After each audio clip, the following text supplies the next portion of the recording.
用威权时期火烧岛女性政治犯做主角的电影《牛魔95号》，今日举办发布记者会，前立委姚文智对政治界转到电影界担任这出电影出品人。伊讲希望迄时代互人暗藏的故事，即马会当透过电影的方式甲讲出来。有距离。虽然唔知影为虾米我会伫遮，不过我上好甲家己放袂记，连命嘛放袂记。 以过去威权时期伫火烧岛的女性政治犯做主角的小说改编电影《罗马95号》，在伊举办发布记者会。前立委姚文智伫2018年参选台北市长失败了后，转战电影界，担任《罗马95号》的出品人。伊讲，希望透过这段威权时期的历史，台湾人会使更加了解家己的故事。一个失语的时代。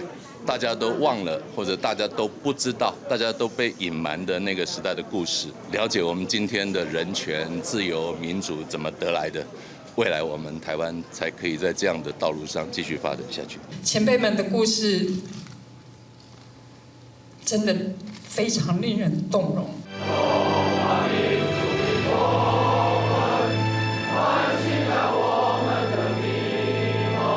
为着彰显1950年代火烧岛的历史场面，姚文智表示，因参国家人权博物馆合作，到绿岛来拍电影。过程唔但重建历史场面，嘛起一寡危机来取景。